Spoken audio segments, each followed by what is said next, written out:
पिंपरी चिंचवड शहरातील मोशी कचरा डेपो येथे काल दुपारी पत्त्यांचा बंगला कोसळावा तसा कचऱ्याचा डोंगर कोसळण्याच्या घटनेने संपूर्ण महाराष्ट्र आदरला। स्वप्नातही कोणी कल्पना करू शकणार नाही की जमा झालेला महाकाय कचरा अचानक ढासळू शकतो आणि ढासळलेल्या कचऱ्याचा ढीग एखाद्या इमारतीवर पडला तर ती इमारतही भुईसपाट होऊ शकते। थोडक्यात शक्यतेच्याही पलीकडं असंच वर्णन करता येणारी धक्कादायक घटना काल शहरात घडल्यानं ऐन आषाढी वारीत व राज्यात सुरू असलेल्या पावसाळी अधिवेशनात घाम फुटायची वेळ पिंपरी पालिका प्रशासनावर आली। पिंपरी चिंचवड शहरातील संपूर्ण कचरा दररोज मोशी येथे संकलित केला जातो। जवळपास 84 एकर परिसरात असलेल्या मोशी कचरा डेपोत हा कचरा 1991 पासून संकलित केला जातोय। थोडक्यात संपूर्ण शहरातील घाण ज्याला आपण कचरा म्हणतो त्या कचऱ्याचं ओला व सुका असं वर्गीकरण करून झाल्यावर ओल्या कचऱ्यापासून वीज निर्मिती करण्याचा प्रकल्प 2023 मध्ये पिंपरी महापालिकेने येथे सुरू केला।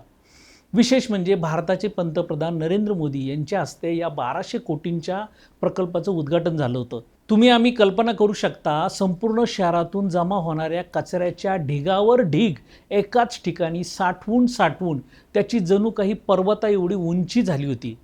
तब्बल 60 मीटर उंची एवढा कचऱ्याचा डोंगर येथे निर्माण झाला आहे।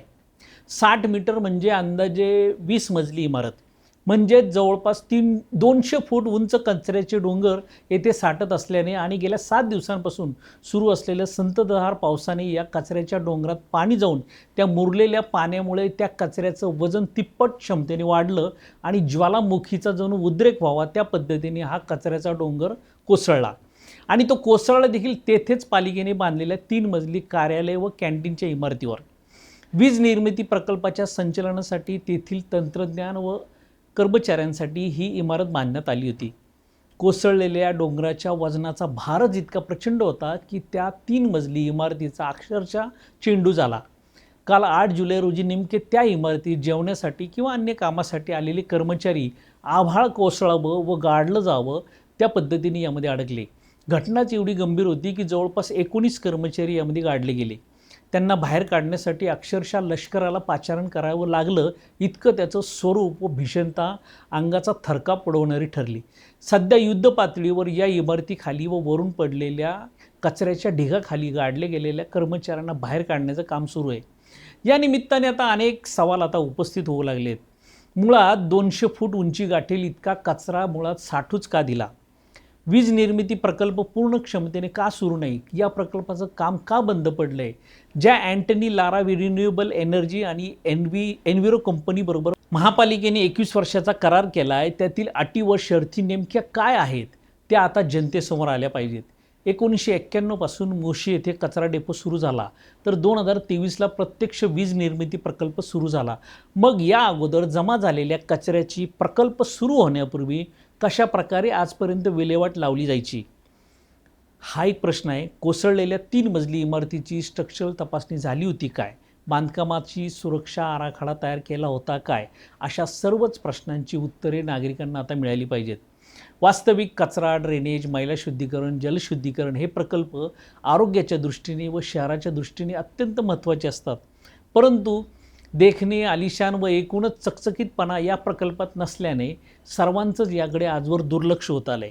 शहरातील भाजपच्या काही राजकारण्यांनी मात्र या पर्यावरणाच्या कामाकडं हात की सफाई या अंगाने याकडे नोटा छापण्याची मशीन बनवावी त्याची साखळी पद्धतीने ही कामे आपल्या बगलबच्च्यांना वाटून दिली आहेत।